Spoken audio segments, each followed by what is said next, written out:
to start carpooling like we mean it, people. And one of the things we're going to do is we are going to start one call to action, and I would love to have volunteers come to the CLF table before we leave today.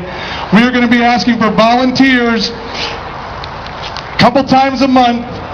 During rush hour, we're going to be holding signs and banners over and above the overpasses at Killingsworth, Alberta, Rosa Parks. So we are going to be doing things like get to know your neighbors. If you all carpooled, we could save $4 billion. Those are the kind of signs we're going to do. So it's going to be a sustained campaign. Somebody who I call courageous, I call standing up for what they believe in. In the short time she's been an elected official up there, we're going to bring on Amanda Fritz, my personal hero. Thank you, Amanda. Take it away. Thank you. Thank you all for being here today. You had lots of other things that you could be doing on this beautiful day, and yet you came out to show your support for something other than a 12-lane bridge. Let me read to you what the City Council of the City of Portland agreed to last July 2008. The City of Portland believes it is essential that the financial, greenhouse gas, and review of design constraints be immediate priorities of the project. Did we see that in the vote last month? No! The City of Portland recommends that the next phase focus on the smallest bridge possible to meet project's needs. Isn't it something that the smallest bridge possible is also the biggest bridge that was on the table? Is that okay with you? No! And we have people in Portland who will tell you that you don't need to worry about how it's going to work out because there are people on the committees and the City of Portland will be approving the permits. But this very Thursday afternoon at 2 o'clock, there's a reorganization proposal that would put all the permit reviewers from transportation and environmental services and parks and all of the other bureaus would put them under development services directly responsible to one commissioner. So when you're looking to the city staff to be able to modify this, it's probably not going to happen if that particular proposal goes through. Winston Churchill said, "Criticism may not be agreeable, but it is necessary. It fulfills the same function as pain in the human body. It calls attention to an unhealthy state of things." This bridge proposal is unhealthy.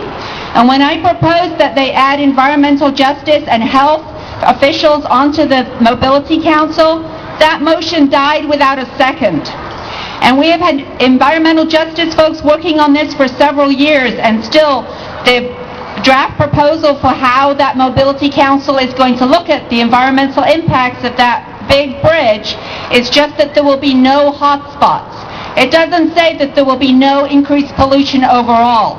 It doesn't look at the induced demand from outside of the downtown Vancouver area. It doesn't look at a lot of the things that the Coalition for a Livable Future has been asking for many, many years.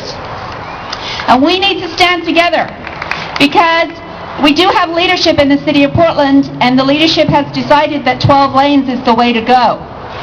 But when the leadership in the City of Portland decided that the Mount Hood Freeway was the way to go, did the Portland citizens say, okay? No! The Portland citizens said, no way! And we have a proud history of people in Portland, the citizens of Portland, taking leadership and doing things like stopping skinny houses and looking for tree preservation and passing public campaign financing, which I hope we're going to do next year, because we need to be able to talk as citizens of Portland and voice our concerns. And I ask you to do that because the leadership is you, and you need to do it now for this bridge. We need a better bridge. We can get a better bridge, and it's up to you to make sure that we get a better bridge.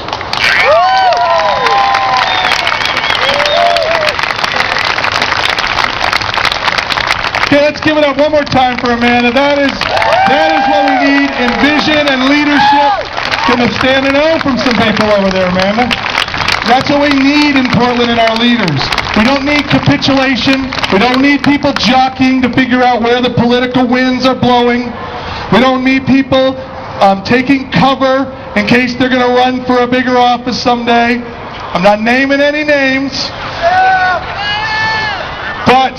What we need is leadership like that. And we need people that have been standing up day in and day out against this for quite a long time. I'm going to bring up SmarterBridge.org representative Joe Cartwright. Been in every hearing you can imagine. Joe, take it away. Thanks, Joe. You know, we face two big crises in our country right now. We have a long-term crisis called global warming that we need to do something about, and we face a short-term crisis, a financial crisis. And the Columbia River crossing is ground zero for both of those crises. We cannot fight global warming in a meaningful way if we insist on the only solution and the biggest solution to our transportation problems is building a 12-lane freeway that we simply don't need and that will make sprawl even worse over the next 20 years. But you know, I'm an economist. I'm a bean counter, and I got to tell you, the beans on this project do not add up. I want you to raise your hand if you've got in your family budget $8,000 to pay for the cost of this project. Nobody's got that. And that's the cost to every household in the Portland metropolitan area if we go ahead with this project. $2,000 for every person, $8,000 for every household. And that's money that we simply don't have. Now, I have to tell you, and I'm not going to bore you with this, but the financial analysis that's been done for the Columbia River crossing could have been done by Bernie Madoff on Wall Street.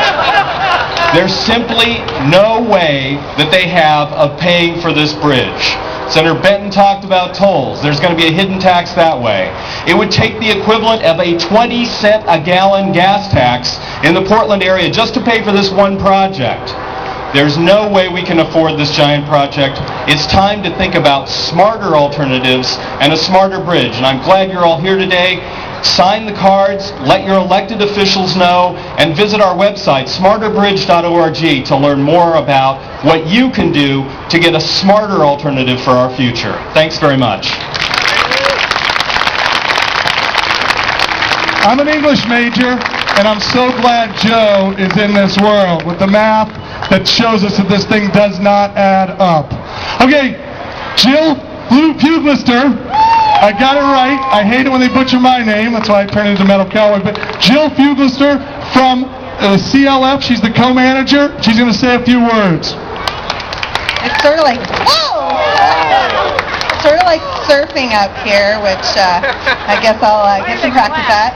I'm with Coalition for a Livable Future, and our group and 26 other organizations, hundreds of individuals have been calling for a climate-smart CRC, which the 12-lane bridge is not at all.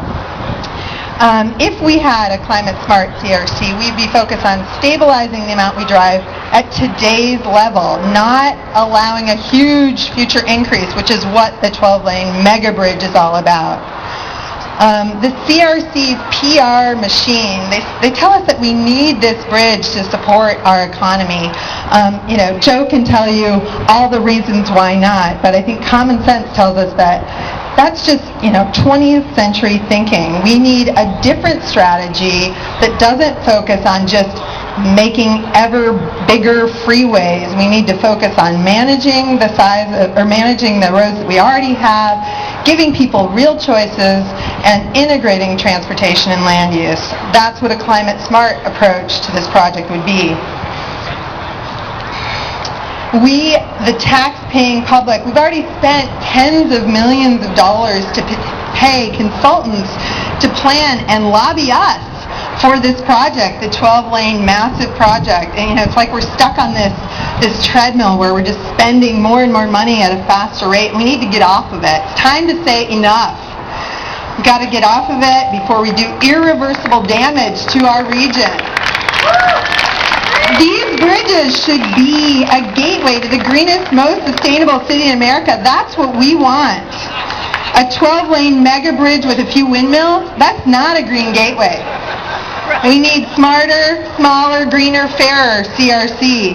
And I think if we work together, we demand more of ourselves, our elected officials, and say enough is enough, we can get there. Thanks so much. Careful getting down. It's not a party until you break your